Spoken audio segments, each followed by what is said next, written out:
Hi everyone, মোৰ YouTube চেনেলটো আপোনালোকে হয়তো নিশ্চয় চাইছে আৰু যিসকলে চোৱা নাই সাবস্ক্ৰাইব কৰি ল'ব আৰু মোৰ চেনেলটো এবাৰ চাব। একচুৱেলি মই মোৰ YouTube চেনেলটোত কিছুমান ৰিলছ বনাওঁ মোৰ ছোৱালীজনীৰ লগত আৰু কেতিয়াবা মই কিছুমান ব্লগো কৰোঁ। আজি মই আন এটা টপিকৰ ওপৰতে ভিডিঅ'টো বনাব লৈছোঁ, যিহেতু মই এগৰাকী অধিবক্তা মানে এডভোকেটো হয়, গতিকে ভাবিছোঁ এটা টপিকৰ ওপৰত কথা পাতোঁ। ব'লকচোন। কাজিয়া কৰিলে কথা পাতিলে সম্পৰ্ক এটা ভাগি নাযায় দেই। যেতিয়া খামোচ হৈ যোৱা যায় মানে সাইলেণ্ট হোৱা যায় তেতিয়াহে সম্পৰ্ক এটা ভাগি যায় আৰু ইয়াকে কয় সাইলেণ্ট ডিভোৰ্স। কোৰ্টত যাবলৈ দৰকাৰ নাই এইখন ডিভোৰ্সৰ কাৰণে, এইখন ডিভোৰ্স ঘৰতে হৈ যায়। যেতিয়া পতি পত্নী একেটা ঘৰতে থাকেও পৃথকে পৃথকে থাকে তাকে কয় সাইলেণ্ট ডিভোৰ্স বুলি।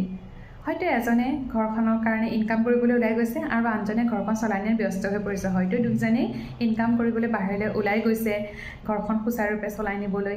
সন্তানৰ খাতিৰত, সমাজৰ খাতিৰত বা পৰিয়ালবৰ্গৰ খাতিৰত তেখেতসকলে পৃথক হ'ব পৰা নাই কোৰ্টৰ যোগেদি, কিন্তু ঘৰতে তেখেতসকলে পৃথক হৈ গৈছে। না একেলগে খাইছে, না একেলগে হাঁহি ফূৰ্তি কৰিছে, তেখেতসকলৰ মাজত এইবিলাক একোৱেই নাই। দুইজনে ব্যস্ত হৈ পৰিছে নিজৰ নিজৰ ৰাস্তাত। এজনে যদি ভাবিছে তেখেতে তেখেতৰ কাম কৰি যাওক, মই একো মাত নামাতো, আৰু আনজনেও ভাবিছে তেখেতে তেখেতৰ কাম কৰি যাওক, মই একো মাত নামাতো।